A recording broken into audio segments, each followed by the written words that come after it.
Good evening, everybody, and welcome back to Vidane TV, here for the second half of your regular Wednesday night scheduling here. Just got wrapped up with Tim's Corner Live, episode number 15. Crazy to think we've been doing that for 15 weeks, going on now 14 weeks if you count the couple of weeks in there we had a doubleheader. But now it's time for the FATHEADZ Cup Series, getting closer and closer to that championship race at Texas Motor Speedway here in a couple of weeks. Just wrapped up qualifying here for the No Salt 150 here at Michigan International Speedway. And no surprise, that double aught, Tim Wortman Jr. on the front of the pole, or on the front of the field, with a blistering lap time, 37.621. There you can see the qualifying results on your screen for the top 11. Preston Prior in the outside pole, Kenny Capola, Wade Palmer the fourth, Trevor Absher, very fast, in fact, just that number 19 car, already locked in with the win for the round of 8. So we're going to be seeing who's going to come in to get that win here. And we had Wayne Bowen last week spoil the fun for some of these championship contenders. That 11 car coming into victory lane, getting himself a $60 payday to be the first driver not locked into the championship to come home with a victory. And great racing, getting ready to get lined up here. We're just about to see those cars. You can see them there on your screen now, lining up on pit road, getting ready to do battle one more time. And we'll cycle on through here just to see where everybody started out. There you can see the top 11 on your screen. We'll switch that up just a little bit. Ed Boyles Jr. starting 13th. There's James Kerr, Ken Ellert, Joshua Battles, Ryan Kling, Tim Ingram, Jimmy Absher in the 18 car, and Josh Nolan rounding out the top 20. So good stack of cars here tonight. Very excited to see the racing here at Michigan. 25 cars on hand. You can see Alonzo King Jr. in the 47 car taking up the caboose, starting there in P25. And we're very excited to have the very new looking graphics set up here. We started it out here this past Monday with the Sim 500 Cup Series, Trans-Service Cup Series. They were the guinea pig, so to speak, to kind of try out this new and improved graphic system, and very happy to have SDK Gaming jump on board here with us and give us a support. Take a quick look here at the race notes. It's No Salt 150 here at Michigan, 70-degree day, 51% humidity. Not too much wind to speak of, and taking a look at that track temperature, 103. These guys were practicing right around a track temp of 110 degrees Fahrenheit. So making the race a very racetrack surface very, very slick, and you can see that it's cooled down just a little bit there as we kind of move into the shade a little bit. Kyle Young will be joining me here. I am Showtime Paul Strickland Jr. and Kyle Young's Race Notes Championship contenders. Got to make sure we keep an eye on them. They've got the green bumpers, or the green spoilers there on the back, and they've also got the green name badges over the windshield. Potential fuel mileage race. Got to peek and take an eye on that. As always, a fuel mileage gimmick here at Michigan, and we always want to make sure that we keep an eye on that as well. And we made mention already, the practice temperature much higher than it was now. So these drivers kind of practicing with a little bit of a slick condition. Now they're getting ready to cool down a little bit as the race goes on. So 75 laps on the docket here tonight, lining them up 2 by 2. And there you can see the 13 and the 00 up on that front pole. The lights are off on the iRacing Mustang pace car. We are getting ready to go green here, and I cannot tell you how excited I am to have these guys back here on a Wednesday night. And we did finally hear through the grapevine a little bit of a name change and a new schedule. We'll touch on that momentarily, getting ready to do things live. There goes the iRacing Mustang pace car. He's going to go down to the safety of pit lane. These guys are going to thunder on down to the green flag, and there it is. Tim Wortman Jr., the regular series champion, going to bring him down into turn number 1. He's got Preston Perrier up on the top side in the 13. Everybody pretty much bunched up together for the start of this race, and this is going to be an absolute doozy. There you can see the Hendrick Motorsports team on the high side already kind of gaining up, and you're going to be able to see a lot of different race lines throughout the field here tonight, and man, oh man, is it going to be exciting. Still side by side for the lead, and look at the action going on behind these guys. 3 and 4 wide as they come into the turn, coming across to complete lap number 1. Give the lap to the 13 of Preston Perrier, but this race is far from over. Look at this gaggle of cars right here. Hendrick Motorsports having a great showing and really running that hot top line. And you'll be able to see 3 or 4 different racing grooves here at Michigan, especially with the dynamic track surface that iRacing has put in here over the past couple of weeks with the new updates and all the stuff going into it. So lots of work being done at iRacing HQ up there in Massachusetts, and we definitely appreciate it. They got a new thing for new members, $20.22. You can get yourself iRacing for an entire year, so be sure to check that out and let them know Vidane TV sent you this, so that's always good news. But lap 2 in the books. There you can see the 3-car kind of settling in. Kenny Coppola finding himself a little bit of a home there in 8th place. Up front, battle for the lead, side by side once again. Tim Wortman Jr., the regular series champion, he's down low. Preston Perrier up on the high side. And you can see by that green stripe on the top of the windshields there, couple of championship contenders trying to race themselves, trying to win themselves into the round of 8. And man, oh man, is it a tight points battle. Only one driver absolutely, definitely locked in, and that's the number 19 of Trevor Absher. Finally got himself a win here on Vidane TV. Lots of energy. We asked him what his race looked like, what his racing schedule looked like. He said he wanted to win. He wanted to win the next 2 races and come home and make sure that everybody knows that he's going to be chasing him for this race. But Tim Wortman Jr. holding on to the 2nd position in points. He's got a 9-point cushion, and here at Michigan with a 25-lap field, or a 25-car field rather, that's only 9 positions. So these drivers definitely looking for a good run. Ken Ellert in 3rd place, 8 points up. Kenny Coppola 7 points up. David Douthwaite 4. Ed Boyles Jr. 3 points up. Same as Preston Perrier, who's running in the lead currently right now, already led himself a couple of laps. He's in 7th in points, and Alonzo King starting shotgun on the field. He's already moved himself up to the 15th spot. Check that, 14th.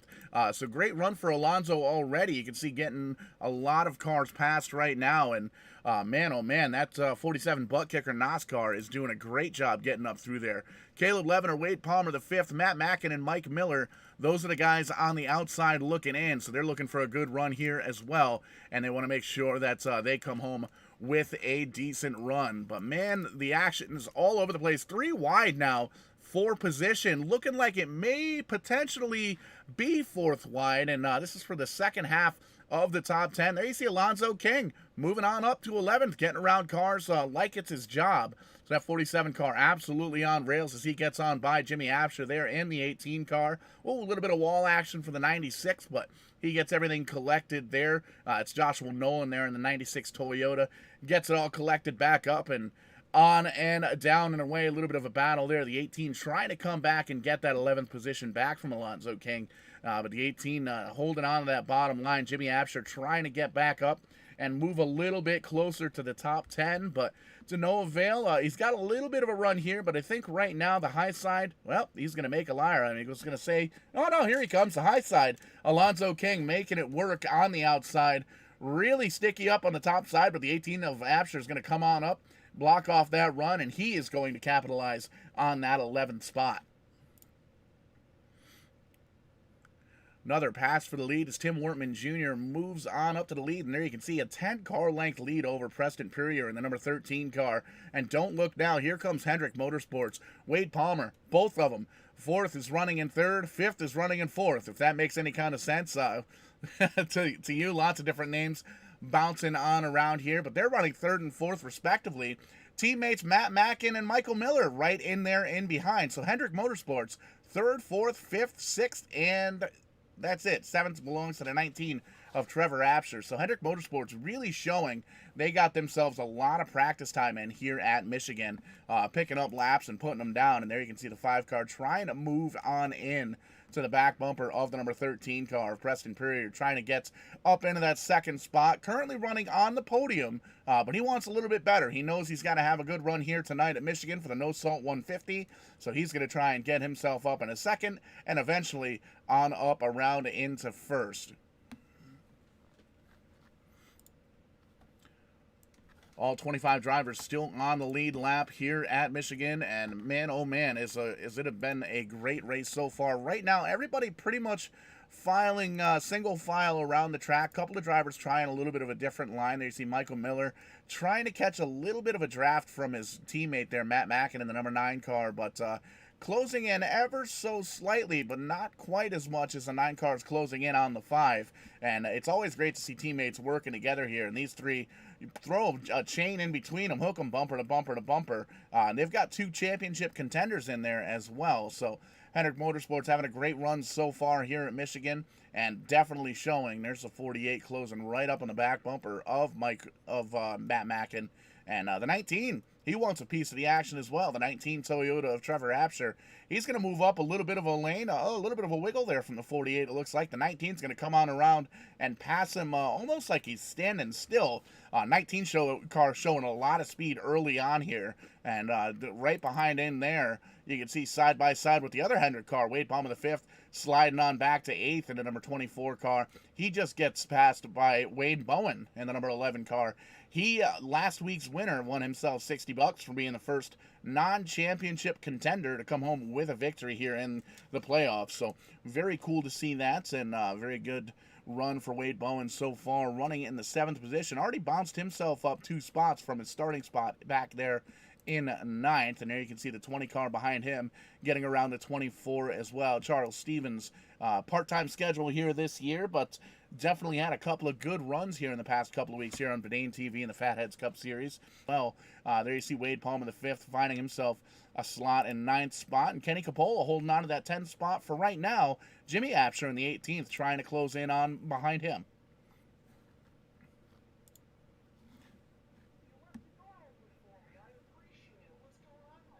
Oh, Kyle Young here with the beers. Sent him out on a beer run a little bit, kind of close there with the schedule.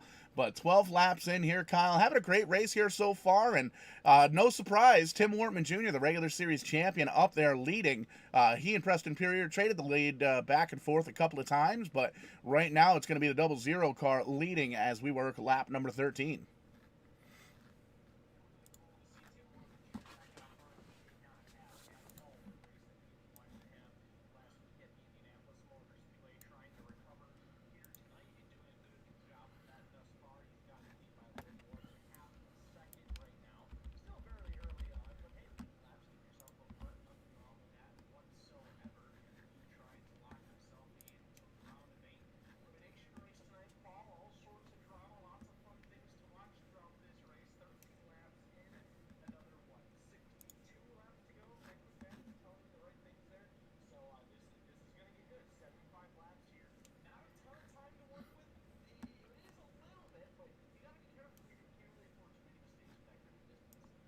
%, 150 miles goes quick here at Michigan. Very high speed 2-mile racetrack, and we went over the points a little bit ago, and man, it's a tight points battle. It's pretty much 10 points between the second place all the way on back to 12th. And the only driver that knows he is going to be racing for at least the next round, the round of 8 here of the Fatheads Cup Series Championship Playoffs, is that number 19 of Apsher, and very excited win 2 weeks ago. And lots of energy, lots of confidence, and lots of speed in that 19 car. So showing it again here. He's moved himself up to the 3rd place. He got around all those Hendrick Motorsports cars, who seemed like they kind of broke up just a little bit. Matt Mackin and Mike Miller still running 4th and 5th respectively. But Trevor Apsher, he's coming in a hurry.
sliding on back through the field a little bit. Michael Miller in the 48 car getting passed here by Stevens in the number 20. Oh, cutting it kind of close there, coming up right in front and making sure that Charles Stevens closes in on that 6th position, takes it from the 48 of Michael Miller. Already up 6 spots here in the number 20 car.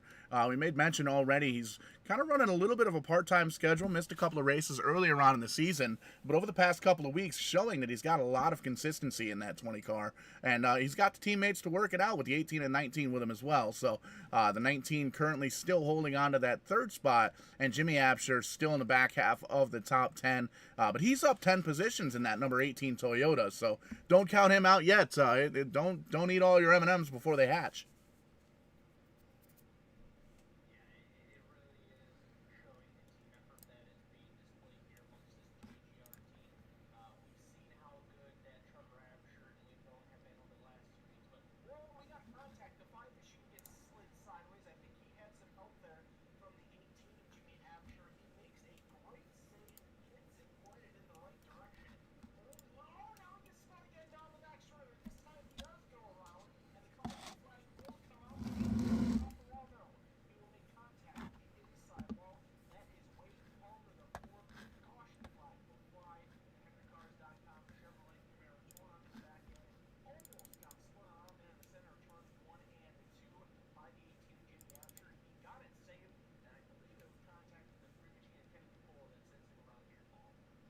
Yeah, pulling up the Kong Beer Bong instant replay here so we can take a quick peek at the number 5 car, and working with some new technology here, so it's getting there.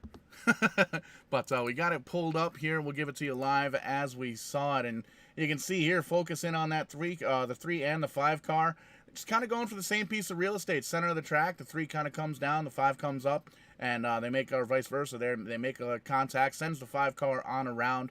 Hits that safer barrier down on the inside, just barely caves in the right front of that race car, and doesn't look like the damage is too bad, but he grabs a gear. He's trying to get that thing pointed in the right direction, but he's going to come back up on track, and caution is out for the very first time here in the No Tears, or the No Salt 150 at Michigan.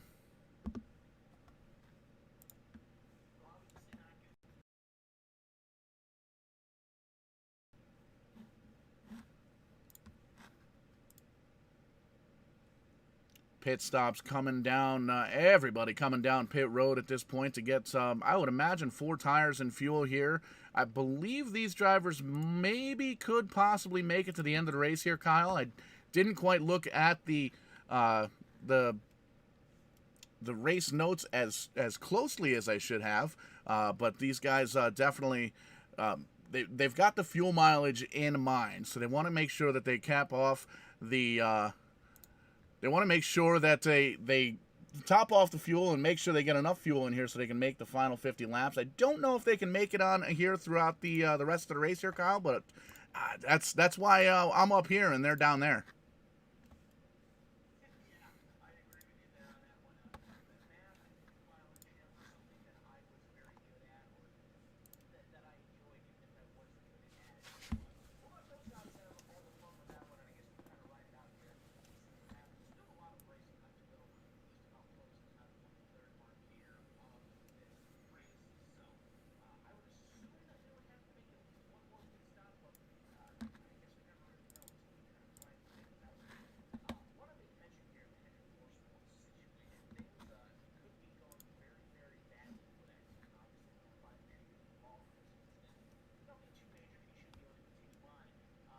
Looking through the playoff grid and some server information, Ed Boyles Jr. has fallen out of this race and has lost a few laps. And he was the only one of the 4 Hendrick drivers that are still in the playoffs on the inside of the cut line coming into this race. Wade Palmer the 5th, Matt Mackin, and Mike Miller were all on the outside looking in. So now with Ed Boyles Jr. falling out of the server, the window of opportunity has opened here for Caleb Levener.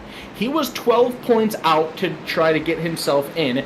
The other Hendrick Motorsports drivers that I just mentioned, Wade Palmer the 5th and Matt Mackin, they are both tied just 3 points behind Levener, and then you go back another 3 points, and that's where you'll find Mike Miller. So I guess it's an interesting way to look at it here. With Ed Boyles falling out, he was only, let's see here. It looks like he was only about 15 points above the cut line himself, so this could put him at risk of ending his playoff hopes, but it could also possibly open the window of opportunity for one of his other teammates. I guess we'll have to see what happens here, Paul, but man, what a change of events. We've seen this Hendrick Motorsports team run so strong throughout the end of the regular season, and now they could be losing some big numbers here on this playoff elimination race.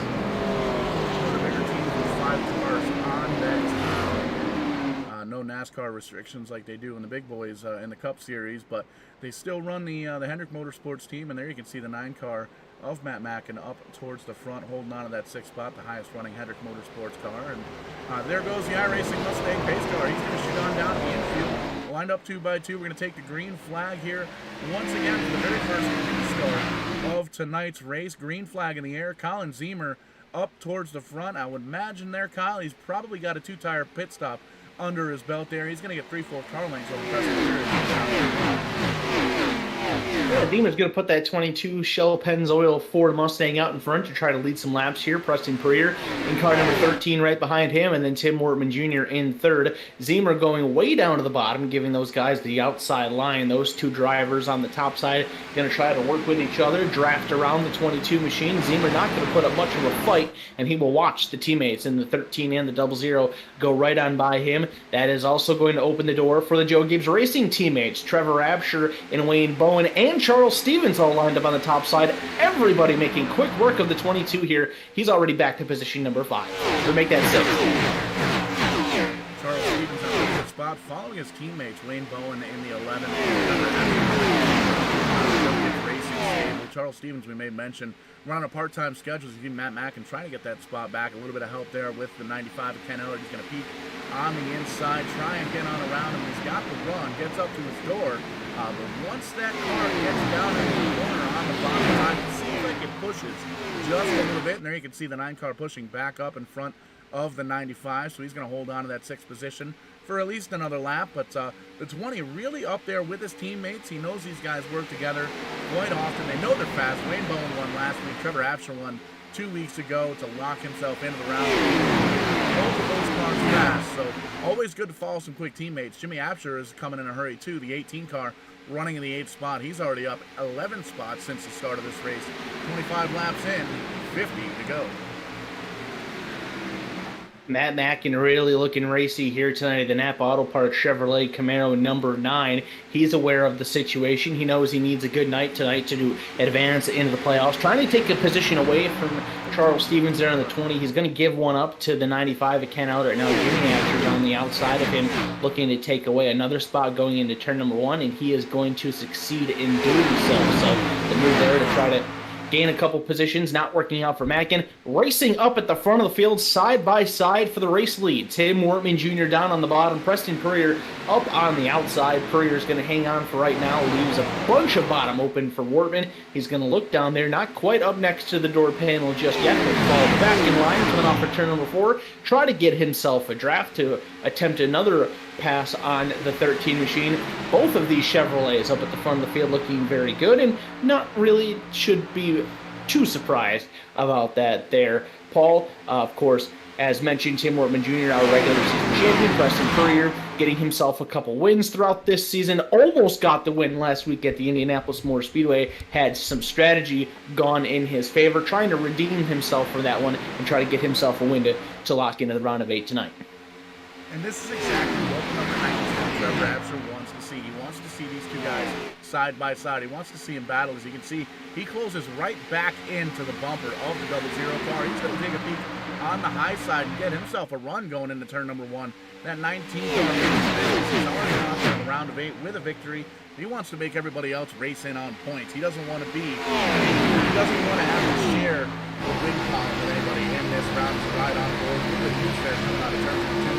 You can see he's got the draft on number 13. Preston Purrier. He's got the position now in P2. 2. He's going to take a peek down on the high side still. Holding on to it, but he's got his teammates lined up behind him. The 11 of Wayne Bowen, the 20 of Charles Stevens. And here comes the 18. That 18 car absolutely on rails. It seems like he's got a long run car as well. He's up another 7 spots, and he's running in at that 5th position. Take a look at that top lane, Paul. 5 Toyotas lined up behind race leader Preston Prayer. All 5 of the Joe Gibbs Racing cars right there, trying to work with each other, trying to make ground on the field.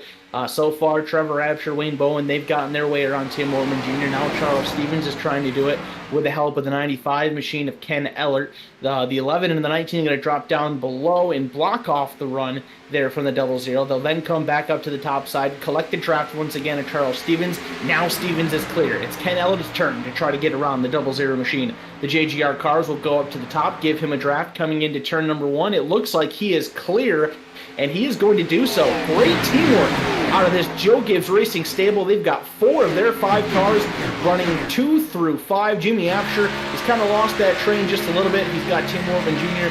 and now the 10 machine there of James Kerr that are kind of separating him from the rest of his team. But awesome stuff by these Toyotas right now. And how about James Kerr? We don't talk about him too much at the front of the field in these races. He's looking very good in his number 10 Mustang, trying to compete here for a top 5 spot. Top running 4. You see in the number 10. He can try out that high side. Black on gold right now. And you can see he did a really, really good run. He's moving up further along the track. There's a little bit more drift up there. Close encounter. He's got to burp the throttle just a little bit as the 95 car wants a piece of that high side as well. And you can see falls back just a little bit. A little bit of momentum lost there when he got off the throttle coming out of 2. But you can see he's going to gain it right back. He's going to go all the way down to that bottom of the racetrack, that yellow line, and he's going to try and come out on the front stretch. He's really going to get an opportunity here down in turn number 1, I think, to close in on the back bumper of that number 95 car, Ken Ellert. You can see he's going to have to go back to the drawing board, so it's actually looking like he's got a miracle of that M9 car. You got the 18 car of Jimmy Apsher. Tim Ortman Jr. finally settles back in there in 8th place, dropped a bunch of positions from up front, and we take a look through the field here. Hendrick Motorsports dominated the first 10, 15, 20 laps or so, slipping all the way back behind front of Hendrick Motorsports car number 9, Matt Mackin running in that 9th spot. Yeah, he was trying to make some ground on the bottom of the racetrack to work his way through the field, wasn't able to do so, and it seems at that top side, the best place to be, and he just kind of got hung out and has dropped back away. As we're looking up here at the front of the field, Trevor Absher starting to get aggressive, and he is going after race leader Preston Prayer, making that bottom side work. It's been a struggle for those guys so far to make the bottom work, but he's going to give it a go here. Big wide turn into turn number 3. How hard does he drive it in? He's going to stay fairly even with Preston Prayer. Looks like he's making some good ground through the center. Can he clear him coming off? He's going to try it. He's going to try it. Not quite there. Prayer still on the outside fender, and he's actually going to get a great run off of turn 4 and hang on to the lead to complete lap number 33. Absher's going to have to get back in line, so that outside line giving the 13 of Preston Prayer great momentum, and he's getting even closer and closer to that wall, Paul. This is one of those tracks where the new iRacing dynamic surface is really going to play into a factor. 75 laps, not a ton of time, but I think you're starting to see how this track is changing throughout this race, getting close to the halfway mark, and you're starting to see Preston Prayer getting closer to the wall to try to find momentum and get these great runs off the turns. Number 4, you can put a zip tie in between those 2 door handles. Cars have door handles on them. Obviously, they're all sheet metal, especially here in the iRacing world. But great action up towards the front. Great battle. Trevor Absher, we made mention 2 weeks ago, he's locked himself into the round of 8. The only driver to do so. Everybody else in racing for that spot. And he knows that he's got to come home with a win, or at least a good finish here, as tight as that points is getting. And the points is almost as tight as the racing. As you can see, lots of drivers kind of fanning out, trying different lines, trying different ways of getting around this track. And there's more than one way to skin a cat, and there's more than one ways to get around here at Michigan International Speedway. And these guys are showing it here, high side, low side, and everywhere in between. And that's what makes this racetrack so entertaining, is that you can use multiple lines. It's very wide. For a while there, and it's kind of standard operating procedure whenever a NASCAR track gets repaved. It takes a little while for the pavement to see some age and for it to lose some of its grip after the fresh asphalt. And it's a little bit different here in the iRacing world compared to the real world, but you're really starting to see the benefit of this racetrack, how wide it is, how racy it is. Just within these first 2 leaders, Preston Purrier trying to dominate the top side of the racetrack right now. Trevor Rapture, he knows it's going to be very difficult to make an outside pass on Preston Purrier, so he's trying to work through the middle and the bottom lanes of this racetrack to find some momentum. It worked for him a little while ago, but it seems like ever since Preston Purrier changed up his line a little bit, got up a little bit higher to that outside wall, that's where he's really starting to find a lot of success now, and Trevor Rapture has not been able to make another charge and get next to that snark number 13 Chevrolet Camaro. While they are doing that, they are making some ground on pulling away from the rest of the field behind them. They're almost a second out ahead of Wayne Bowen now in the 11 machine in position number 3. Charles Stevens is in 4th. And James Kerr, he was successful in getting himself into the top 5. He is 5th place right now, just ahead of Ken Eller in the 95. Jimmy Apsher in that 18 car, still impressive run going on, 7th position right now. And there comes Tim Wortman Jr. on the outside. He's going to tuck in behind the tire tracks of the 18. Give him a little bit of a bumpski, let him know that he's there. And it looks like he's going to try and work together there with his fellow Toyota. And Tim Wortman Jr. Is going to get up to the back bumper. That's not a Toyota. That's a Chevy. Looking at the wrong logo here. But the 23 of David Douthwaite, haven't mentioned him all night long. That's the Toyota logo I was looking for. He's moved his way up to the 9th position, and he's looking in front of that windshield, or looking out that windshield. He's got a battle on his hand with the second half of this top 10. They're side by side for 2 rows, and well, now they're trying to get 3 wide, maybe almost 4 wide. They think better of it. Back to 2 by 2 as they cross the stripe, working a lap number 39, and time's starting to, I don't want to say time's starting to run out here, Kyle, but we're very quickly approaching halfway. No, we're past halfway. I don't even know how to do math here tonight. That we are. We're on the downhill slope of this one. Only one caution to slow us down. These guys doing a great job putting on a solid show, getting the laps clicked off, and we're now down to just 36 laps of racing here at the Michigan International Speedway. And for 4 drivers, their playoff and championship hopes only have 36 more laps to go. We're not exactly sure who it is going to be that is on the outside, and we'll see those opportunities evaporate, but we will soon find that out. Great stuff going on here just outside the top 5. James Kerr is the last car in the top 5, and Tim Wortman Jr. trying to break up some of these JGR cars, working his way back in. He was leading during that first green flag run, lost it once we got back to green flag here after some pit strategy by some of the other drivers, and just hasn't quite been able to find the speed that he had during that first run to get up front and start to pull away, lead some laps. He's still trying to work over James Kerr. Gets a little bit higher than him on entry there in turn number 1 now. They'll kind of switch lanes just a little bit. Kerr right up by that outside wall. Wortman Jr. trying to get right behind, get a draft, maybe even a little push draft going into turn number 3. Possibly trying to work with the 10 car to separate himself from those JGR cars behind them. Side-by-side action up there for the battle for 3rd. Wayne Bowen has him. Charles Stevens wants him in that 4th position. That 20 Toyota is right there in behind his teammate. And they're trying to, they're almost trying to swap positions to maybe see who's faster, because they do have a little bit of a gap there, about a second on the clock between themselves and the leaders at 13 of Preston Purrier right on his tail. And you can see that 20 car kind of dipping down low, trying to get a little bit of air on the nose. I don't think 70 degrees here at the track. I don't think overheating is going to be an issue here tonight, but the 20 car is going to make a move down on the bottom side, get around his teammate of last week's winner, the number 11 of Wayne Bowen, and he's going to set his sights on that 19 car, see if he's got anything for the winner from 2 weeks ago. Really, really cool to see Charles Stevens so successful here tonight, racing up with his teammates, racing inside the top 5, and trying to look for a little more as he puts himself in a position number 3. That battle for the race lead is really starting to tighten up once again, coming off of turn number 2. Looked like Trevor Rapture was right on the back bumper of Preston Purrier as they came off of 2 that time. He is starting to put some more pressure on that 13, looking for the race lead. Here they come off of turn number 4. Absher looking to the bottom, slides up right behind the 13. You're riding on board with him, seeing out of the visor just like he is right now, trying to work his way around Preston Purrier to take over the race lead. Let's see the differences in line here. Oh, Purrier actually comes down off the wall a little bit to try to block Trevor Absher's line. Absher seems to be okay with that. He'll jump up to the top side, and now Purrier will come back in front. So Preston Purrier kind of playing with some lines a little bit, trying to get Trevor Absher off his game just a bit. Good stuff here up at the front of the field. No side-by-side just yet, but it's getting good. I gotta tell you, that 19 car, Trevor Absher, really reminds me of a young Josh Parker. Very young himself.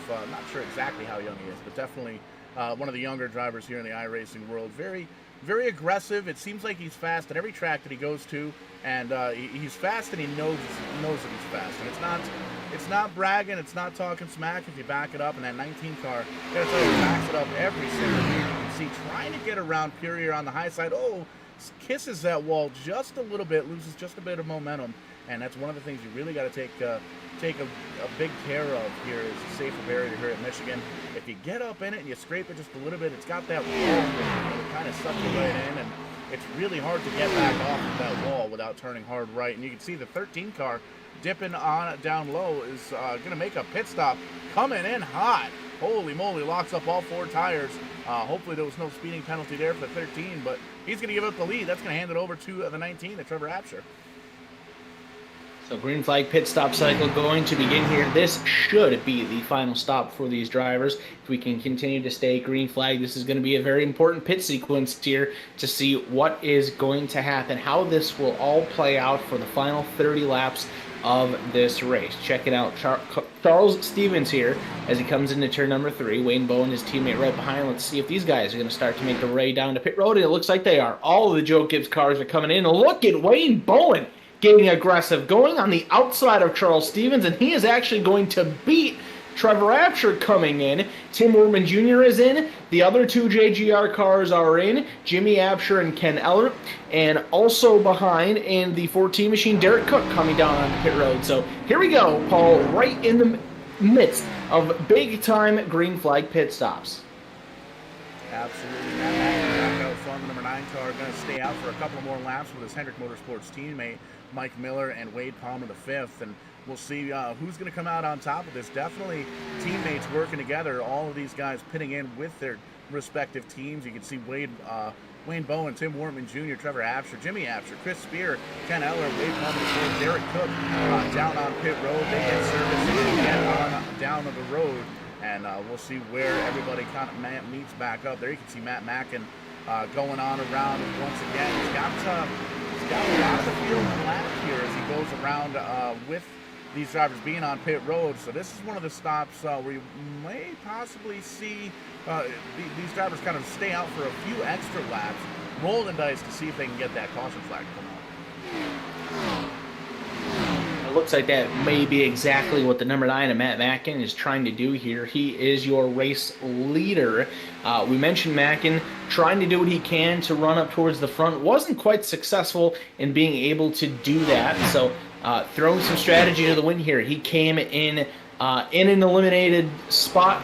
Came in position number 11 in the points, 15 points out, trying to lead some laps, catch a caution flag right here, maybe steal a victory, get as many points as he possibly can. He knows that he's got an opportunity here. Looking through the scoreboard after the connection issue, Ed Boyles Jr., he did come back into this race, but he is still 11 laps down. And as soon as we start talking about all that strategy, here comes Matt Mackin. He's not going to hang out there too much longer. He's going to come down onto pit road. But continuing that thought, Ed Boyles Jr., 11 laps down. And the man that was on the cut, 12 points to the good in position number 8, Alonzo King, he's been off the lead lap for a little while now. Now, he is going to find a little bit of a benefit. I don't know what happened here, Paul. I was watching the pit stop for the number 10 machine of James Kerr.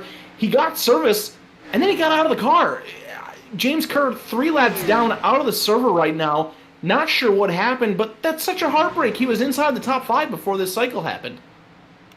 Yeah, having a really good run, and unfortunately came to a halt here, 2/3 of the way in, lap number 50. 51 as Preston Purrier here crosses the stripe, 24 laps to go in the no-salt 150 here at Michigan. And, well, you can see it's almost status quo up front. Preston Perrier, after pit stop, stays on out. Wayne Bowen in second. David Douthwaite in the 23 car. He is up to third. Trevor Absher slips on back to fourth.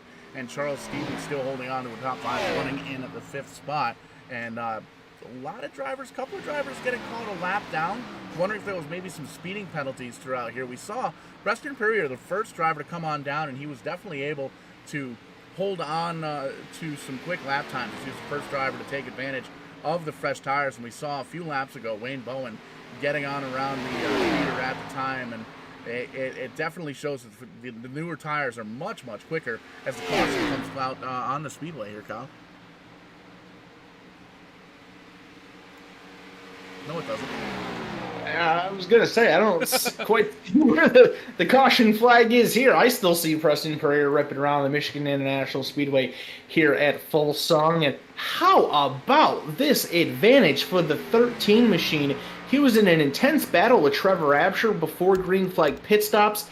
He is nearly 8.5 seconds ahead of Wayne Bowen, now David Douthwaite, and he's 8.7 seconds ahead of David Douthwaite in position number 2. That 13 pit crew absolutely dominated on pit road, put their man out in front, and a great opportunity here for Preston Perrier. This is the hungry pack of cars that is racing for position number 2 behind your race leader. David Douthwaite second, Wayne Bowen in third, Trevor Absher fourth, Charles Stevens, well actually it's Tim Wortman Jr. in position number 5. He's going after Trevor Absher for fourth. Then you have Charles Stevens at the back of this pack, and Jimmy Apter trying to hang on in car number 18. This is a fun pack to watch race here.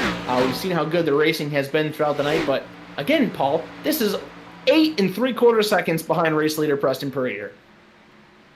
Yeah, and the draft definitely helps here. If these guys were able to line up like they were here, they might be able to catch a little bit of a benefit of that draft, but it's not quite as much as like Talladega or Daytona or even the iRacing Super Speedway that we have here on the iRacing service.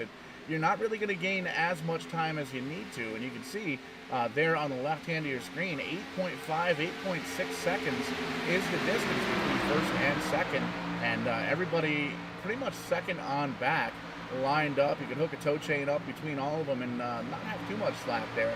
Then you can see Ken Eller holding on to the 8th position, kind of back by himself here in the 8th spot. A little bit of a gap behind him, a little bit of a, you can see he's going to come around the 5 car. 5 of Palmer appears to be a lap down. Rough pit stop for him as the 95 scoots on around. And a little bit further back, another one of the Hendrick Motorsports cars, the 48 of Michael Miller, way back here in 9th place, 16 seconds behind the leader. So Preston Perrier really picking him up, putting him down, doing what he needs to do, and the pit crew doing what they need to do to try and get him, at least give him the tools to come home with a victory here at Michigan to lock himself into the round of 8. Preston came into the night 15 points to the good on making the round of 8 in the 7th position in the playoff seeding. He is trying to go to victory lane to take all the math, take all the points out of it. It would be win number 3 on the season for him. 2 wins already. I believe he had one at the Atlanta Motor Speedway in the regular season, and I think he was the winner for the first playoff race of the season at the Nashville Fairgrounds Speedway, so he knows all about punching a ticket to the next round and trying to do so here. This racing in this second pack is absolutely fantastic. Tim Wortman Jr. trying to go after Wayne Bowen, not able to do it. Here comes Charles Stevens to get underneath, and now he's got Jimmy Absher right around him. All 3 of these JGR cars, they are not part of the playoffs right around here, Tim Wortman Jr. The only one that is still in the playoffs for Joe Gibbs Racing stable is the 19 of Trevor Absher. But these guys can still have an impact on how everything works out. If they were able to score victory, or if with every car that they are able to pass that is in the playoffs, that helps Trevor Absher, gives him a better advantage in the point standings. And hey, if by going out and being a playoff driver, these Joe Gibbs racers, if they can eliminate somebody in the playoffs by doing so, you know that they are absolutely going to do it. Teamwork really strong amongst this group now that it's playoff time. 100%. You can definitely tell that these guys work together week in and week out throughout practice sessions. They usually have about a 45-minute to an hour of practice prior to each race here on Wednesday nights, but They definitely know that they have to work on the setups and tweak on the cars and their driving styles and everything like that for 7 days before the next race. And it's really something here at Michigan. It's not going to really transfer into next week. Next week, Kyle, we go short track racing at Bristol, starting off the route with another diverse round. Bristol Motor Speedway, Kentucky Speedway, and then North Wilkesboro.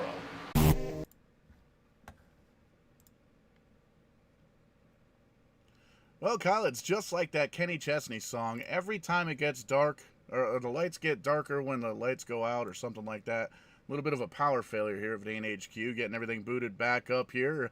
What have we got going on track? Well, we got about 14 and a half laps left to go here. Preston Purrier still out in front. The gap not really changing all that much. That big pack for second place that we've been watching and talking about. Trevor Absher leads that in second. Charles Stevens is in third. Currently, Tim Wortman Jr. just took over position number 4, and then they're side by side. David Douthwaite and Wayne Bowen for position number 5. Jimmy Absher right on the tail there. If any of these guys are going to have an opportunity or need an opportunity to win this race, they're going to have a caution flag. 14 laps to go. Preston Purrier just extended the lead up to 9 seconds. He's in a world of his own right now, just logging laps, hoping that he doesn't see a caution flag. This is everything that he wants and then some. This is what any driver wants in this position. Dominating a race, nobody around. He's got a couple lapped cars about half a straightaway ahead. But other than that, this race is fully in the hands of Preston Purrier. If we do not get a caution, he's going to coast right to victory lane.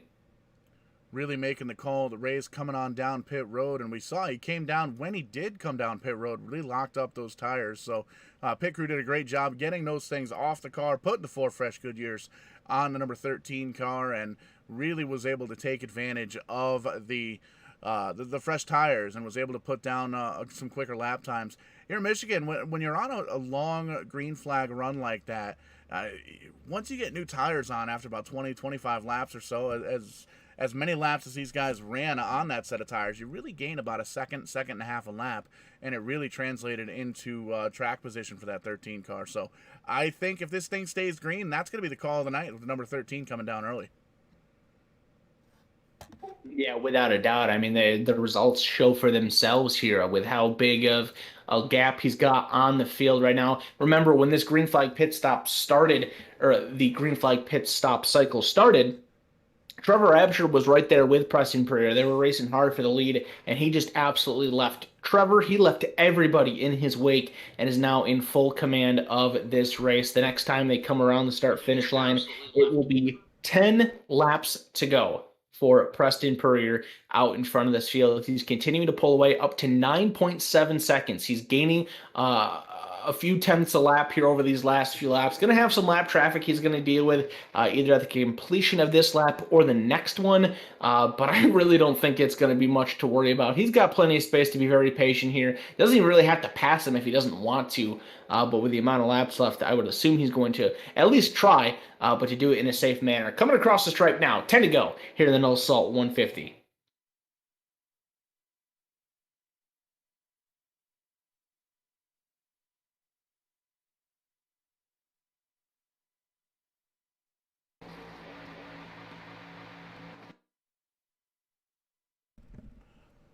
We do apologize. Still working the kinks out here, but getting everything back up and running with the video feed. And looks like we are back in business to catch the last 10 laps and getting everything reset here. You'll see the graphics kind of catch up as these drivers cross the stripe, be able to see where your favorite driver is running. And to no surprise, it's still Preston Purrier up front. Looks like he's got a 9-second gap over Absher.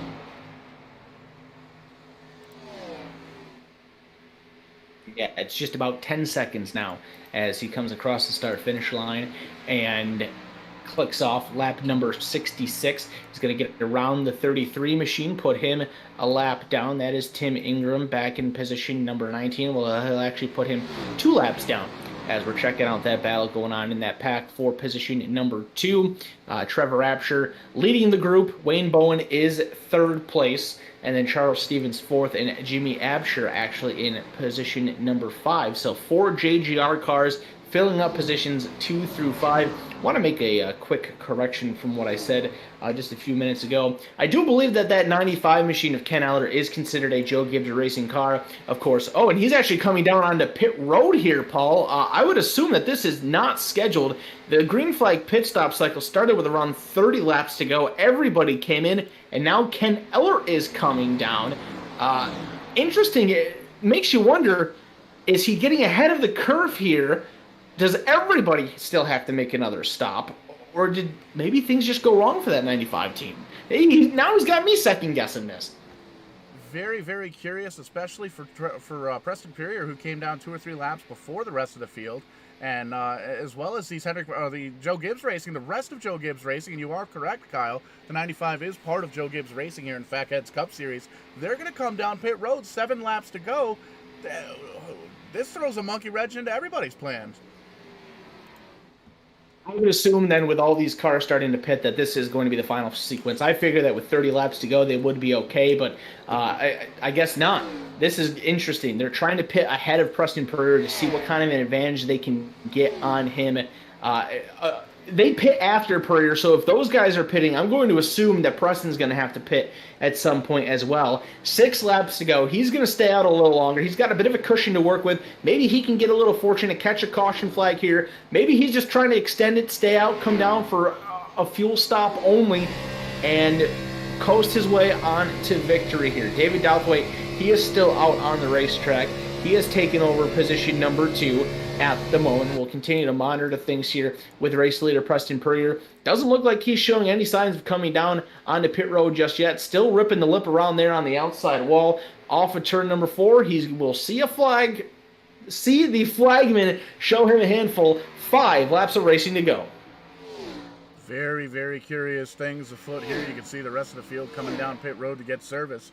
Makes you gotta wonder, when is the 13 going to come down, if he's going to come down. You can see right now he's not losing too much time between he and David Douthwaite running in second. About 11 seconds, 11 and a quarter seconds on back to second. And you can see starting to close in the back of the field, back of the lead lap cars. And that's actually 7th place that's in front of him. Michael Miller in the 48, one of the Hendrick Motorsports cars. Right behind, it looks like the 24, and here he comes. Preston going to come down pit road. Going to give up that lead. This is where you have to make sure, he locks him up again. Got to make sure that you don't make any mistakes. You do not want a speeding penalty coming down pit road or leaving. Got to be perfect here. Quick pit stop with 4 laps to go. Get on pit road, get your service, get out, and try to get yourself to victory lane. Let's see what he's going to do here. You're watching David Douthwaite on the racetrack in position number 2. Well, actually, he's in the race lead now that Preston Perrier is on pit road. Looks like this is going to be a gas and go stop. Only it is. No tires going on the 13 of Preston Perrier. That puts David Douthwaite in control of this race. When is he going to come down to pit road? When will he sacrifice the race lead? He's coming down onto the inside of the racetrack now. Is it going to be? Here it is. He is slowing down. He is coming down onto pit road.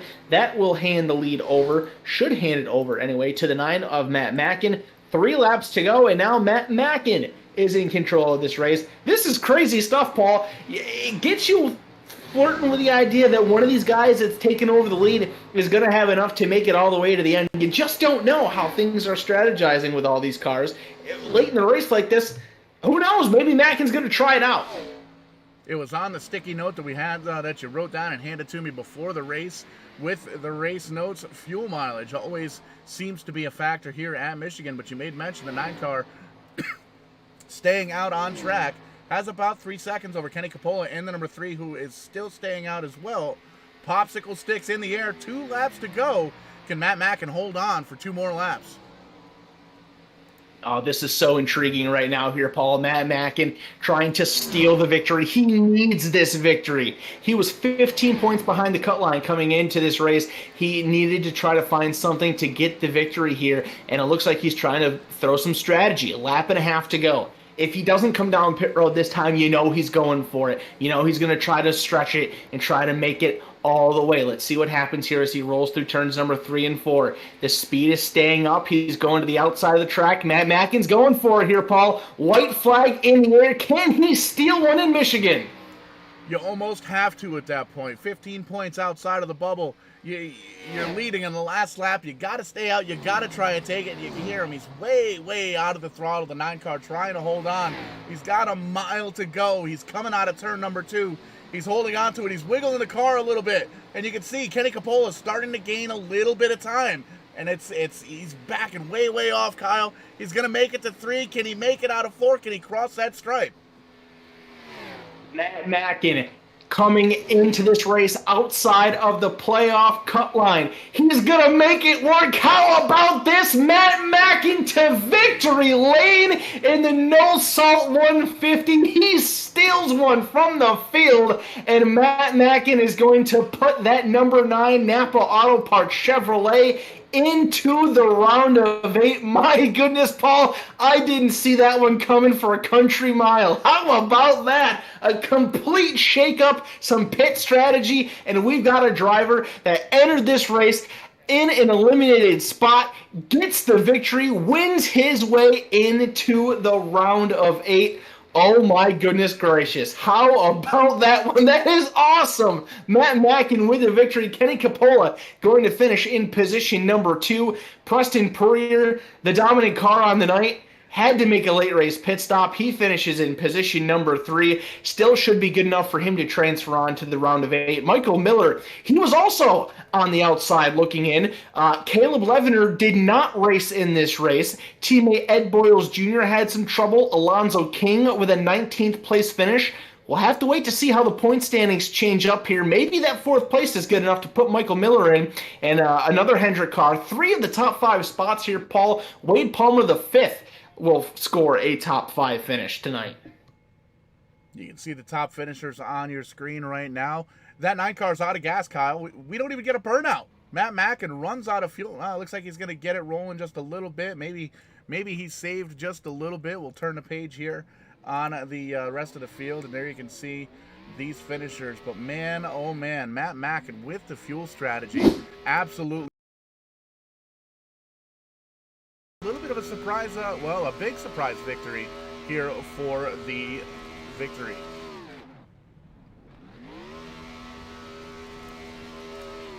So we'll get caught up with the top 3 here. Matt Mackin using the few droplets of gasoline that are still in that car, burning what he's got left for tires on that car as well. An absolutely stunning pit strategy here for the number 9 coming home with the victory. And we're just taking a look here, getting ready for the post-race show, and going to line some of these drivers up, talk to these podium finishers. But man, oh man, Kyle, what a great race. An incredible race, to say the least. We saw some great stuff on the racetrack and some late race strategy that we weren't at all expecting to see, and a surprise winner, a very important win for Matt Mackin, his first of the season, and it punches his ticket to the round of 8. Matt, I just be blunt. How did you pull that one off, my friend? We had no idea that fuel strategy was going to come into this, and you played it the best, not only to get the win, but to win into the round of 8. Talk us through that one. Yeah, I don't know how I did it. In practice, I was getting about 25 laps to a tank, so I didn't expect that. And then as I saw those guys start to pit early, the second round there, I was thinking maybe I could try to stretch it to the end. And I drafted with my teammates Mike and Wade there a little bit, and I'm sure that saved a little bit of fuel too. And then I ended up at the end with 1 lap extra. We saw during the beginning portions of that second green flag run, you had a lot of speed at the start of the run, trying to race up there with the Joe Gibbs guys and racing for positions inside the top 5, but it seemed as the run got a little bit further on, the speed just wasn't there, and you had a hard time keeping up with those guys and keeping those battles going that you had at the beginning of the run. How did that, and knowing all of that after going out and doing a little bit of racing, how did that change your strategy for the rest of the race? Well, I knew after the first run, our cars were real good for about 8 to 10 laps, and then after that, as we had to start to lift a little bit more and ease it through the corners, it got a little harder to keep up, and staying in the draft was crucial too. But towards the end, I wasn't running full throttle, but I was running as close to full speed as I could, and I could see those guys. I was catching them, so I obviously had better tires than they did there at the end. Of course, now at this point, gotta ask you, the win puts you into the round of 8. We've got 2 short tracks, another mile and a half to come. This is going to get very intense, to say the least. This next round will determine who will race for the championship at Texas Motor Speedway in about a month. What do you have for this round of 8, and can you put this number 9 car into the championship 4? I sure hope so. We have a great 1.5 mile setup, so I'm looking forward to that. And the 2 short tracks, anything can happen. I mean, a lot of that's just staying clean, staying out of trouble, try to qualify up front. I mean, you guys saw the race at Martinsville, so it's just a lot about staying clean. Very surprising, but a very wild win, to say the least. Matt, who would you like to thank for getting it done? I'd like to thank all my teammates. We did a very good job of running together, and we've been practicing all week together, so it really helped a lot. And we had a setup we kind of started with, but we tweaked it. We tweaked it to get it to run well. So mostly those guys. There you have it, ladies and gentlemen. Matt Mackin, winner of the No Salt 150 here tonight at the Michigan International Speedway, steals it. Did not have the dominant car, played some strategy, gets the win, gets his berth into the round of 8, and will now start to set his sights next week on the Bristol Motor Speedway and see what he can do to try to punch his ticket to the Championship 4 and race for a championship. Paul, we'll send things on over to you to talk to Kenny Capola. I'm going to keep hitting the refresh button to see if once these points standings get updated and see if we know for sure who is in and who is out. Absolutely. These guys always do a great job keeping us updated with the points, so we will stay on the air until we have all that information. But Kenny Capola, one of the 2 RCR cars finishing on the podium, and one of the 2 different fuel strategies for RCR. Preston Purrier not having enough fuel after pitting early in the first round of pit stops, but Kenny Capola on the same fuel schedule, it looks like, as the leader. Matt Mackins had just enough to stay out and not have to pit with the final laps coming down, and came home in the second spot. Talk to us about it. You know, I was struggling all race right off the start of the green flag. My car was super tight. I lost plenty of spots, and I figured maybe I could make it a 2-stop race and stretch my fuel as far as I could. I almost ran out right before my first pit stop. And then I didn't think I was even going to make it. I ran out right after the checker flag. But I struggled all night. Me and the guys at RCR worked real hard this week on a setup, and I got into the wall a little bit. It just made my car push tight. Wasn't much I could do other than just turn laps.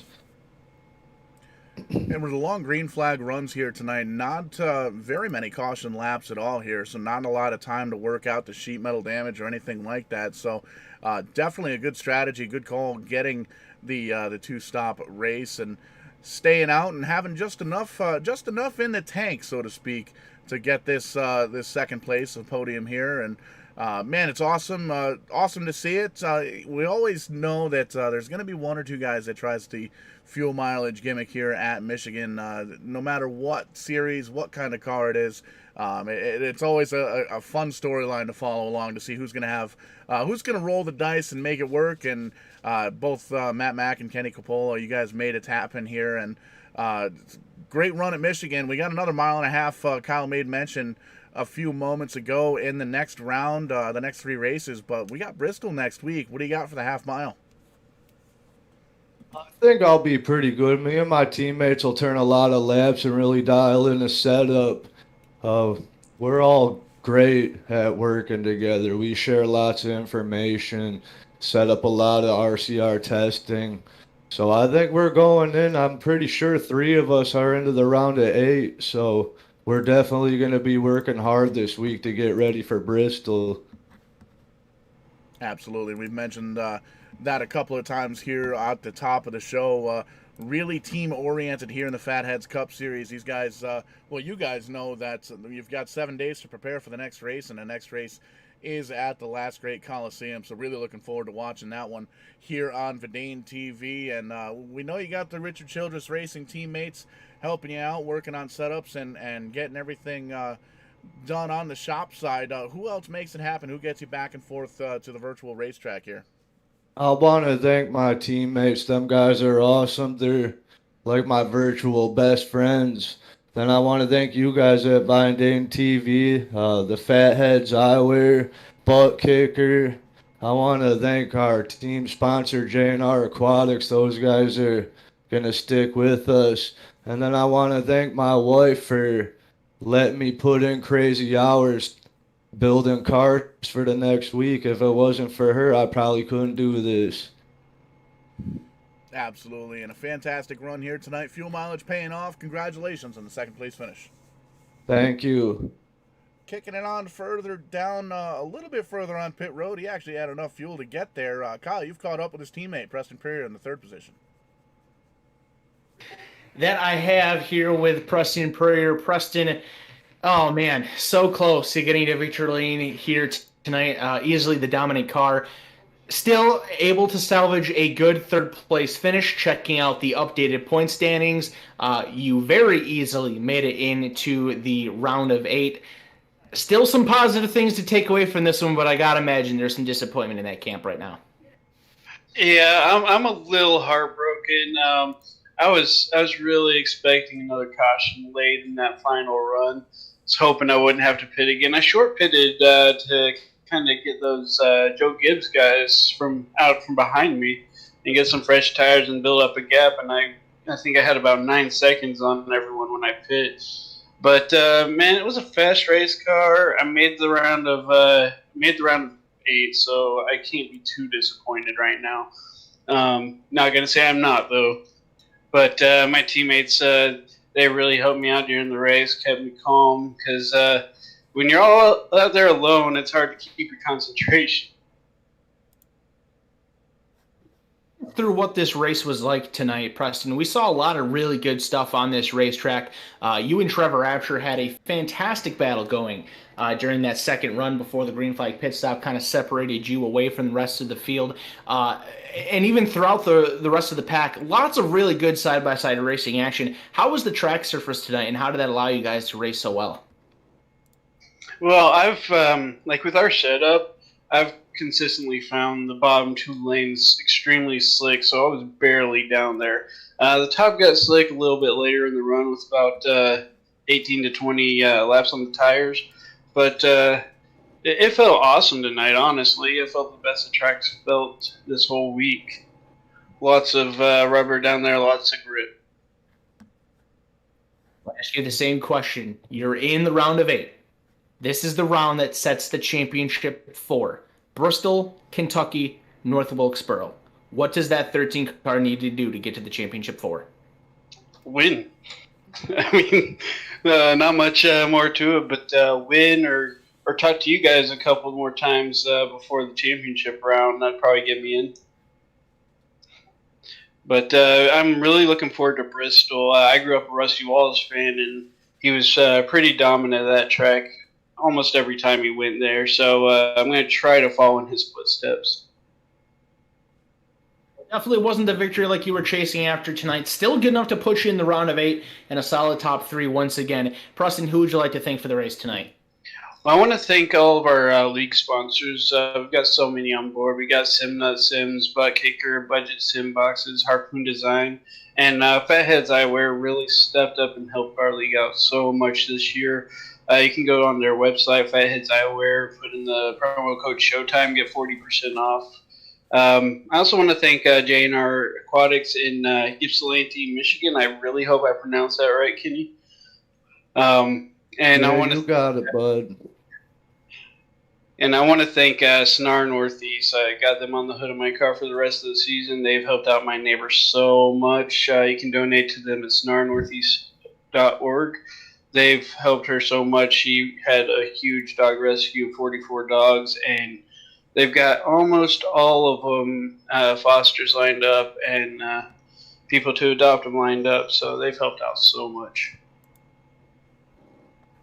They have it. Preston Perrier, third place tonight, trying to go for the win, led the most laps, Fuel strategy just wasn't in the cards for that 13 machine. He takes a third place and a spot in the round of 8. Paul, we've got the updated point standing sheet. I want to run you through this because we've got some drama in case you haven't seen it already.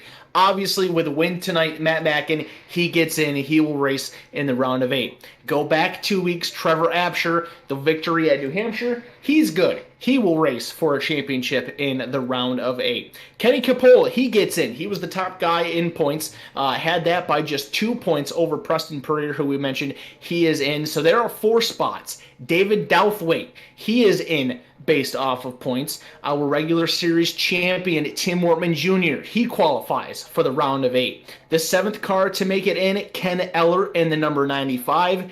And the final transfer spot for the round of 8, Paul, it came down to a tiebreaker.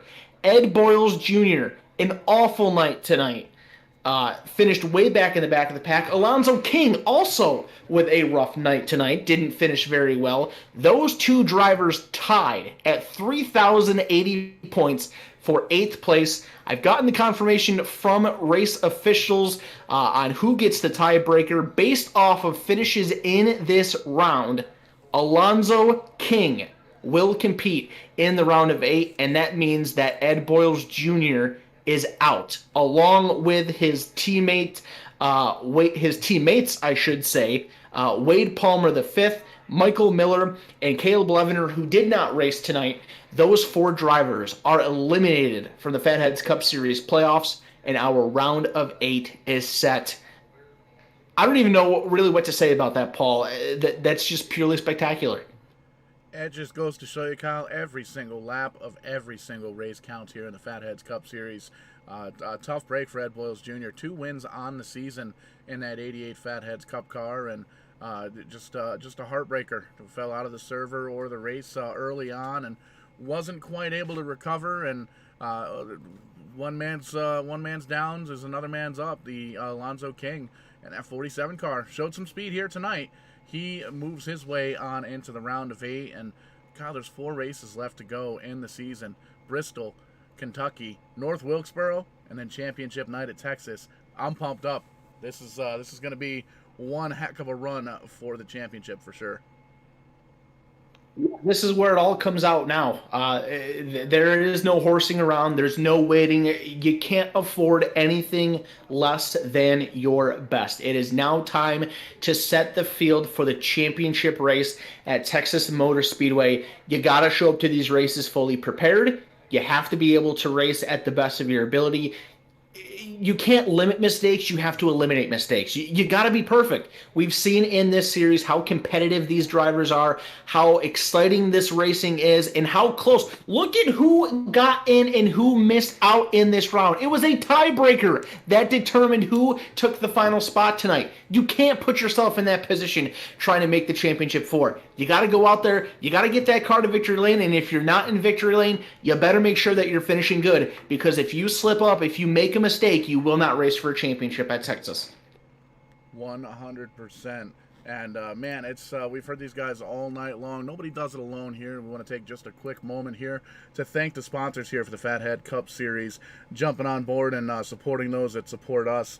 SimNut Racing Sims. They offer high quality racing sim racing cockpits and monitor stands, rigid, durable, and customizable to fit all your needs. Our rigs are manufactured and shipped from a 300,000 square foot facility right here in the good old USA. Also by Budget Sim Boxes. Their products are silent their products offer high quality sim race. Get the right note sheet here. If you're looking for button boxes while maintaining your budget rig, you've come to the right place. We've got 3 different baseline models ranging from $38 to $60. Custom bills are available. Pricing depending on the buttons and the switches and configurations. Check them out on Facebook. Lots of cool hardware set up. Quick little button boxes that give you a little bit of an advantage on track. You don't have to kind of search for that keyboard. But also by Butt Kicker. They've been around in the sim racing community for a very long time. Their products are silent subwoofers that deliver powerful inaudible bass through your couch or your chair so you can feel the crashes, racing engines, and special effects in your movies and games. Check those guys out on Facebook as well as Butt Kicker. FATHEADZ.com. Harpoon Design. Online image is everything in today's business world. From brand identity to effective digital marketing graphics, Harpoon Design is the one-stop shop for all your graphic design needs. They offer artistic solution for modern mediums, including print, electronic, and web media. Check those guys out on Facebook. A lot of paint schemes painted up by Harpoon Design as well. And obviously by Fatheads Eyewear. Check them out, FATHEADZ.com, Fatheads with a Z. Use that promo code SHOWTIME for 40% off. I've got mine. I picked up the Black Nitros. They've got the transparent frames, nice red lenses, kind of matches my beard a little bit, and with the transparent lenses, you don't get that raccoon suntan line that you get with regular sunglasses. So definitely check those guys out, fatheads.com. And also by us right here in the booth, Vidane TV. If you like what you saw tonight, shoot us a couple of bucks. Tip.vidane.net. $3 gets us a beer. $10 gets us a beer and a burger. $25 will get us a DoorDash and meal. And obviously, we absolutely appreciate anything that comes our way. But Kyle, we're getting ready to get down to the final 4 races of the championship season. We've gone through the schedule already, and I do want to make mention there have been some rumblings of the very next season here. A little bit of a name change, a little bit of a schedule change. Don't know if it's been officially announced just yet, but I know the ink is still wet on the paper, and you're still going to be able to see this group here racing on Wednesday night right here on Vidane TV. So very excited to have these guys sticking around with us here on Wednesdays. Might be a little bit of a time change, might be starting right at the top of the hour at 9 o'clock, but still going to be able to catch some great Cup racing action here on Vidane TV. And as soon as we get the word that that announcement is official, shoot on over to our Facebook page, and you'll be able to get the entire schedule. It's a long one, and it's going to take us all the way into the winter months. So very excited here. But that's going to do it here for tonight for Vidane TV. Doubleheader action, Tim's Corner Live, episode number 15 earlier on this evening. And tonight, getting down with the No Salt 150 here at Michigan. A great fuel mileage race. Matt Mackin coming home with a victory and locking himself into the championship round of 8. And man, oh man, have we got a doozy coming up next Wednesday at Bristol. But that's going to wrap things up here for Vidane TV. Everybody up here in the studio, myself, Showtime, Paul Strickland Jr., as always, by my side, Kyle Young, everybody here with the Fatheads Cup Series. Thank you so much. Check us out on Facebook. Check us out on YouTube. Give us a like. Give us a subscribe. Shoot on over to the YouTube page. Hit that subscribe button. We're 4 subscriptions away from hitting that 500 subscriber mark. Very excited to have that, especially since we've been getting down with this online racing deal for just about, just a little over a year, starting up in last March. But have yourselves a great night. We'll catch you guys on the flip side. When we do, we are going to be doing it live. Have a great night.